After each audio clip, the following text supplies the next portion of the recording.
Full Moon sale காலை 9 மணியிலிருந்து இரவு 12 மணி வரை ஆகஸ்ட் 27 ஒரு நாள் மட்டும்.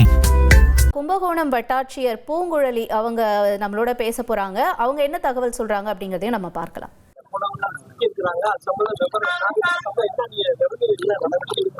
கும்பகோணம் சூப்பர் யாத்ரா ஏஜென்சி இந்த நிறுவனத்துல இருந்து 57 பேர் போயிருக்காங்க. 57 பேர்ல நம்ம தஞ்சாவூர் டிஸ்ட்ரிக்டை சேர்ந்தவங்க 17 பேர் சொல்லியிருக்காங்க. அந்த அட்ரஸை தான் நம்ம சேகரிச்சுட்டு இருக்கோம். விபத்துனா இப்போ வாலிமர் நியூஸ்ல வந்து சேஃபா இருக்காங்கன்னு சொல்லியிருக்காங்க. நாங்கள் விசாரணை பண்ணிட்டு டீட்டெயிலாக ரிப்போர்ட் கொடுக்குறோம்.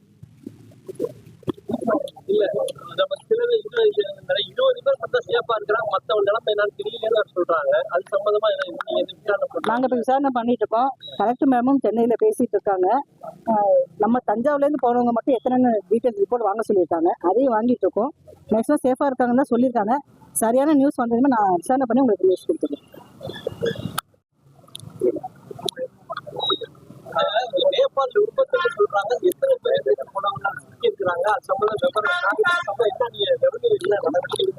கும்பகோணம் சூப்பர் யாத்ரா ஏஜென்சி இந்த நிறுவனத்துல இருந்து 57 பேர் போயிருக்காங்க.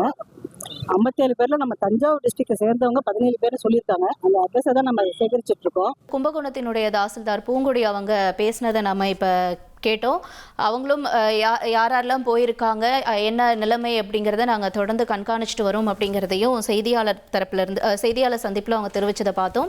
இதுக்கிடையில் தமிழகத்தை சேர்ந்த எந்தெந்த ஊரை சேர்ந்தவங்க குறிப்பாக அப்படின்னு பார்த்தோன்னா சென்னை, புதுச்சேரி, தருமபுரி இந்த 3 மாவட்டத்தை சேர்ந்தவங்க நேபாளத்தில் சிக்கியிருக்காங்க அப்படிங்கிறதும், அதே நேரம் திருவாரூரை சேர்ந்தவங்களும் இந்த பயணத்தை மேற்கொண்டாங்க அப்படிங்கிறதையும் நம்ம பார்க்குறோம். திரையில் பார்க்கக்கூடிய ஒரு பக்க காட்சி என்னென்னா, அந்த சுற்றுலாவுக்கு போனவங்களுடைய புகைப்படத்தையும் பார்க்குறோம்.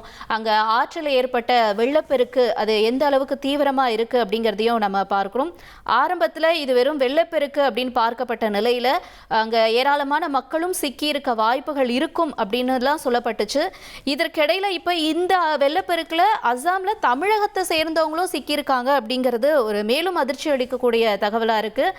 இதற்கிடையில் பாரதி ராஜா அவர்களும் செய்தியாளர் அவரும் சில தகவல்களை பதிவு செஞ்சிருந்தார். அதே போல இந்த டிராவல் ஏஜென்சி அவங்க தரப்புல இருந்தும் சில தகவல்கள் சொல்லப்பட்டிருந்துச்சு. 20 பேர் இப்போதைக்கு சேஃபா இருக்காங்க. மீதம் இருக்கக்கூடிய 37 பேரனுடைய நிலை என்ன அப்படிங்கிறத தொடர்ந்து நாங்கள் கண்காணிச்சுட்டு வரோம்.